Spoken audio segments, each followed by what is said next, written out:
Please like, share, subscribe, comment and press the bell icon button. Hi friends, welcome in Law Fighters. I am Shalini Chauhan.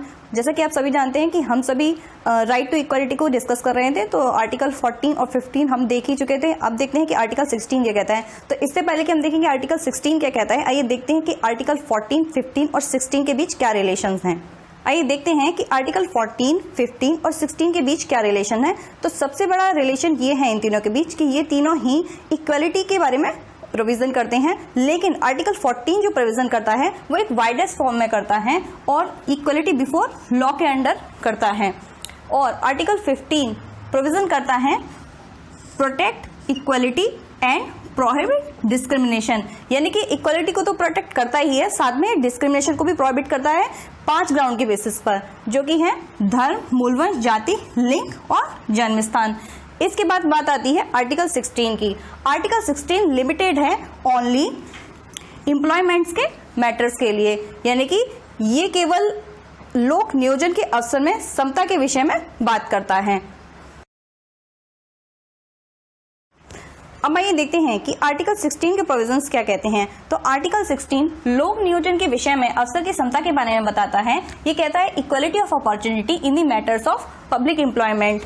Article 16 की debate के वक्त doctor BR Ambedkar ने इन्हें compensatory benefits कहा. उन्होंने ये कहा कि सोसाइटी के कुछ सेक्शंस हैं जो काफी समय से डिस्क्रिमिनेट होते आ रहे हैं, तो उन सेक्शंस की अपलिफ्टिंग के लिए प्रोविजंस करना जरूरी है और इन्हें इक्वल करने पर ही हम एक वेलफेयर स्टेट डेवलप कर सकते हैं.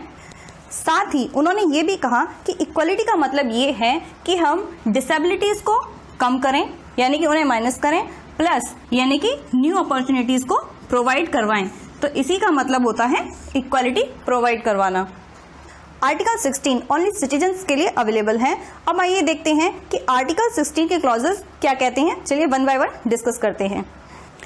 आर्टिकल 16 का क्लॉज 1 ये कहता है कि पोस्ट अंडर स्टेट, यानी कि स्टेट के अंदर जितनी भी पोस्ट हैं उन सभी में एम्प्लॉयमेंट एंड अपॉइंटमेंट के लिए इक्वालिटी ऑफ अपॉर्चुनिटी होनी चाहिए, यानी नियोजन में सभी को समान अवसर प्राप्त होने चाहिए, चाहे वे सोसाइटी का कोई सा भी सेक्शन हो. सभी को हमें इक्वली ट्रीट करना है, सभी को हमें इक्वल अपॉर्चुनिटी प्रोवाइड करवानी है लोक नियोजन के अवसर में. आर्टिकल 16 का क्लॉज 2 ये कहता है कि राज्य अपने अंडर आने वाली किसी भी पोस्ट में एम्प्लॉयमेंट करते वक्त धर्म, मूलवंश, जाति, लिंग, उद्भव, जन्म स्थान, निवास आदि के आधार पर भेदभाव नहीं करेगा. यहाँ पर बात की जा रही है race, religion, race, caste, sex, descent, place of birth and residence की, जबकि आर्टिकल 15 के अंतर्गत हमने डिसेंट एंड रेजिडेंस इन दो के बारे में बात नहीं की थी. हमने वहां केवल 5 ग्राउंड्स की बात की थी. यहाँ हम बात कर रहे हैं 7 ग्राउंड्स की, यानी कि इन 7 ग्राउंड के बेसिस पर राज्य किसी भी व्यक्ति के साथ भेदभाव नहीं कर सकता लोक नियोजन के अवसर में समता के विषय में. ये किसी भी पोस्ट पर एम्प्लॉयमेंट करते वक्त वो इन 7 ग्राउंड के बेसिस पर किसी भी नागरिक के साथ भेदभाव नहीं कर सकता. आर्टिकल 16 का क्लॉज 2 ये कहता है कि पब्लिक एम्प्लॉयमेंट में स्टेट कुछ क्राइटेरिया सेट कर सकता है कि इन बेसिस पर मैं किसी कैंडिडेट को लूंगा या इन बेसिस पर नहीं लूंगा, लेकिन सिर्फ इन 7 ग्राउंड के बेसिस पर वो किसी भी नागरिक के साथ या सिटीजन के साथ भेदभाव नहीं कर सकता है. 16 का क्लॉज 3 पार्लियामेंट को ये पावर देता है कि वे स्टेट में रेजिडेंस के बेस पर किसी भी पब्लिक एम्प्लॉयमेंट में रिजर्वेशन प्रोवाइड करवा सके. इस तरीके से आर्टिकल 16 क्लॉज 2 का एक एक्सेप्शन हुआ. लेकिन ऐसा करना क्यों जरूरी है, क्योंकि किसी भी स्टेट में ऐसे कई सेक्शंस होते हैं या ऐसे कई स्थान होते हैं जहां पर जो डेवलपमेंट की स्पीड होती है वो काफी स्लो होती है, तो वहां पर रेजिडेंस के बेसिस पर उनको रिजर्वेशन प्रोवाइड करवाना काफी जरूरी हो जाता है उनके स्पीडी डेवलपमेंट के लिए. छत्तीसगढ़ के बस्तर और दंतेवाड़ा इलाकों का जो डेवलपमेंट है वो आज भी काफी स्लो है, तो वहां के लोगों को रेजिडेंस के बेस पर रिजर्वेशन प्रोवाइड करवाने के 2 कारण हैं. एक तो नंबर 1 उनका स्पीडी डेवलपमेंट हो सके, एंड नंबर 2 एक ही स्टेट में अलग अलग रहने वाले लोगों को इक्वल अपॉर्चुनिटी प्रोवाइड करवाई जा सके. तरीके से आर्टिकल 16 का क्लॉज 3 रेजिडेंस के बेस पर रिजर्वेशन की बात करता है. 16 का क्लॉज 4 स्टेट को ये पावर देता है कि सोसाइटी के जो डिसएडवांटेजेस सेक्शंस हैं उनकी सोशल एंड इकोनॉमिकल प्रॉस्पेरिटी के लिए उन्हें इन लोक नियोजन के अवसर में रिजर्वेशन प्रोवाइड करवा सकें। टोटल पोस्ट में से कुछ पोस्ट बैकवर्ड क्लासेस के लिए रिजर्व कर सकें। यहाँ जो बैकवर्ड क्लास टर्म हम यूज कर रहे हैं उसमें हम SC एंड ST को भी इंक्लूड कर रहे हैं।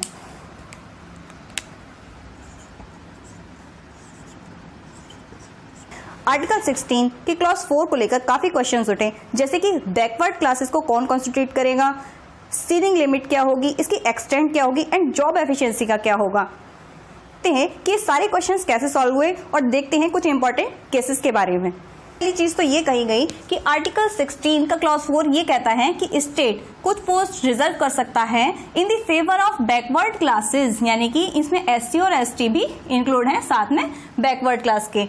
तो उनका जिनका एडुकेट रिप्रेजेंटेशन नहीं है स्टेट के अंदर। तो एडुकेट रिप्रेजेंटेशन का मतलब है प्रोपोर्शनल पार्टिसिपेशन। अब क्वेश्चन ये उठा कि आर्टिकल 16 के क्लॉज 4 में जिस रिजर्वेशन की बात की गई है वो किस किस पर और कब अप्लाई होगा। तो यही question Balaji versus state of Mysore के केस में सॉल्व किया गया। इसमें फिर 2 कंडीशंस बताई गई और ये कहा गया कि जो भी इन दोनों कंडीशंस को फॉलो करेगा या उन्हें क्वालिफाई करेगा वो ही आर्टिकल 16 के क्लॉज 4 के अंदर बैकवर्ड क्लासेस के अंडर में रिजर्वेशन पाने का हकदार होगा। तो वो कंडीशंस थी। Condition number 1, person should be backward class, यानी कि जो भी बैकवर्ड क्लास का पर्सन है वो सोशली और एजुकेशनली दोनों ही तरीके से बैकवर्ड क्लास में आना चाहिए। साथ ही नॉट एडिक्वेट रिप्रेजेंटेशन, साथ ही जो स्टेट की जो सर्विसेज होती हैं उसका उन सर्विसेज में कोई एडिक्वेट रिप्रेजेंटेशन नहीं होना चाहिए, यानी कि जब वो इन दोनों कंडीशंस को फुलफिल करेगा तभी वो आर्टिकल 16 के क्लॉज 4 के अंडर बैकवर्ड क्लासेस को मिलने वाले रिजर्वेशन का हकदार होगा। देखते हैं कि Devadasan versus Union of India के केस में क्या हुआ था। तो Devadasan versus Union of India या ईयर 1964 के केस को हम कैरी फॉरवर्ड रूल केस भी कहते हैं। तो इस केस से पहले तक क्या था कि जब किसी ईयर बैकवर्ड क्लासेस के लिए अगर कोई सीट्स रिजर्व हैं और वो उस ईयर नहीं फिल हो पाती तो उसे नेक्स्ट ईयर में ऐड कर दिया जाता था। तो इसी को हम कैरी फॉरवर्ड रूल कहते थे। तो इस केस में क्या हुआ था कि गवर्नमेंट ने 17% सीट्स SC एंड ST के लिए रिजर्व कर दी थी, जो कि फिल ना हो पाने के कारण अगले सालों में ऐड होती जाती थी। तो 1961 में स्थिति ये हुई कि 45 सीट्स में से टोटल 29 सीट्स SC ST के लिए रिजर्व हो गई, मींस 64% रिजर्वेशन हो गया। तो इस केस में ये कहा गया कि अगर रिजर्वेशन की लिमिट 50% से ऊपर जाती है तो वो इनवैलिड हो जाएगा, मींस कैरी फॉरवर्ड रूल भी इनवैलिड हो जाएगा। के बाद जो नेक्स्ट केस आया वो था Indra Sawhney versus Union of India case. आइए देखते हैं कि इस केस में क्या हुआ था। तो आइए बात करते हैं Indra Sawhney versus Union of India AAR 1993 के केस की। तो इसे हम मंडल कमीशन केस भी कहते हैं। क्यों कहते हैं आइए देखते हैं। तो क्या हुआ था कि 1970 प्राइम मिनिस्टर मोरारजी देसाई ने एक कमीशन सेटअप किया जिसके चेयरपर्सन थे VP मंडल। तो उन्हीं के नाम पर इसे मंडल कमीशन कहा गया। इसे फिगर आउट करना था कि इंडिया में कितने socially and economically backward classes हैं। इस कमेटी ने 1980 में अपनी रिपोर्ट सबमिट करी और ये कहा कि टोटल 3,743 कास्ट ऐसी हैं जो SBC यानी कि socially and economically backward classes में इंक्लूड होती हैं। इन socially and economically backward classes को गवर्नमेंट जॉब्स में 27% रिजर्वेशन प्रोवाइड करवाना चाहिए। तो Indra Sawhney versus Union of India के केस में यही क्वेश्चन डिस्कस किया गया। 9 जजेस की एक बेंच कॉन्स्टिट्यूट की गई जिसने 6:3 की मेजॉरिटी से अपना निर्णय सुनाया और टोटल 12 प्रिंसिपल्स प्रोवाइड करवाए। 16 के प्रोस्पेक्टिव में जो 3 प्रिंसिपल्स इंपॉर्टेंट है, आइए देखते हैं कि वो कौन कौन से हैं। तो प्रिंसिपल नंबर 1 ये है कि 27% रिजर्वेशन SEBC के लिए सही है, यानी कि उन्होंने ये कहा कि SEBC के लिए यानी कि socially and economically backward classes के लिए 27% रिजर्वेशन की बात की गई है वो बिल्कुल सही है, यानी कि उन्हें 27% रिजर्वेशन मिलना चाहिए। साथ ही ये कहा कि this reservation applies only in appointment not in promotion, यानी कि जो भी रिजर्वेशन 27% जो भी प्रोवाइड करवाया जा रहा है वो केवल अपॉइंटमेंट यानी कि नियोजन में ही लागू होगा, प्रमोशंस में लागू नहीं होगा। साथ ही ये कहा कि जो रिजर्वेशन की जो सीलिंग लिमिट है वो 50% होगी, यानी कि किसी भी परिस्थिति में रिजर्वेशन 50% से ज्यादा नहीं होगा। तो इंदिरासानी वर्सेस यूनियन ऑफ इंडिया के केस के बाद क्या हुआ कि पार्लियामेंट को ये लगा कि इस केस में दिया गया जो निर्णय है वो गलत है और जल्दी आया 77th कॉन्स्टिट्यूशनल अमेंडमेंट। तो इस अमेंडमेंट का परिणाम ये हुआ कि आर्टिकल 16 के क्लॉज 4 में एक नया क्लॉज आर्टिकल 16 क्लॉज 4A जोड़ा गया जो कि बात करता था रिजर्वेशन की इन प्रमोशन, यानी कि अब प्रमोशन में भी रिजर्वेशन लागू होने लगा। केस में दिए गए निर्णय को 77th कॉन्स्टिट्यूशनल अमेंडमेंट के थ्रू दूर किया गया। 81st कॉन्स्टिट्यूशनल अमेंडमेंट एक्ट लाया गया जिसके थ्रू आर्टिकल 16 में क्लॉज 4B ऐड किया गया।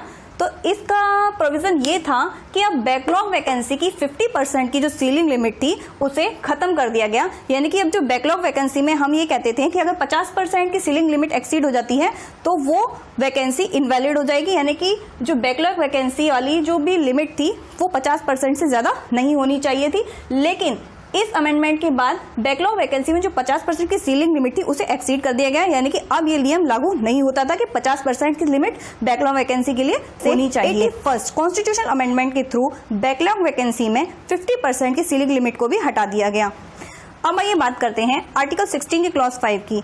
आर्टिकल 16 का क्लॉज 5 रिजर्वेशन इन रिलीजियस इंस्टीट्यूशंस की बात करता है। मींस अगर कोई ऐसा रूल है कि उस रिलीजियस इंस्टीट्यूशन में उस पर्टिकुलर ऑफिस पर अपॉइंट होने के लिए उसी रिलीजन का होना जरूरी है तो ऐसा रूल आर्टिकल 16 के क्लॉज 1 और 2 का वायोलेटिव नहीं होगा। तो ये एक क्विक ओवरव्यू लेते हैं कि आर्टिकल 16 के क्लॉजेस क्या क्या कहते हैं। तो आर्टिकल 16 का क्लॉज 1 आर्टिकल 16 के स्कोप की बात करता है एंड आर्टिकल 16 का क्लॉज 2 उन 7 ग्राउंड्स की बात करता है जिनके बेसिस पर लोक नियोजन के अवसर में समता के विषय में कोई भी भेदभाव नहीं किया जाएगा। इसके अलावा आर्टिकल 16 का क्लॉज 3 रेजिडेंट्स के बेसिस पर रिजर्वेशन की बात करता है for their educate representation and article 16 का क्लॉज 4 रिजर्वेशन फॉर BC यानी कि बैकवर्ड क्लासेस के रिजर्वेशन की बात करता है जिसमें SC एंड ST भी बैकवर्ड क्लासेस में इंक्लूड किए गए हैं। साथ ही आर्टिकल 16 का क्लॉज 4A जो कि 77th कॉन्स्टिट्यूशनल अमेंडमेंट के थ्रू जोड़ा गया वो बात करता है रिजर्वेशन इन प्रमोशन, यानी कि इसके बाद से अब प्रमोशंस में भी रिजर्वेशन लागू होने लगा। साथ ही आर्टिकल 16 का क्लॉज 4B जो कि 81st अमेंडमेंट कॉन्स्टिट्यूशनल अमेंडमेंट के थ्रू जोड़ा गया वो बात करता है बैकलॉग वैकेंसी में 50% की जो सीलिंग लिमिट है वो अब लागू नहीं होगी। साथ ही आर्टिकल 16 का क्लॉज 5 रिजर्वेशन इन रिलीजियस इंस्टीट्यूशंस की बात करता है। ये कंप्लीट एनालिसिस था आर्टिकल 16 को लेकर। मैं उम्मीद करती हूँ कि आर्टिकल 16 आप सभी को बहुत अच्छे से समझ आ गया होगा। अगर इससे रिलेटेड कोई भी इशू है तो आप मुझे नीचे कमेंट बॉक्स में लिख सकते हैं। साथ ही अगर आपको ये लेक्चर अच्छा लगा हो तो इस चैनल को सब्सक्राइब करना ना भूलें, बेल आइकन को भी क्लिक कर। इसके अलावा आप हमें Facebook, Instagram, Twitter and Telegram पर भी फॉलो कर सकते हैं। तो इसी के साथ ये लेक्चर एंड होता है। मैं मिलती हूँ इसी चैनल पर अगले लेक्चर के साथ। तब तक के लिए thank you very much and bye bye.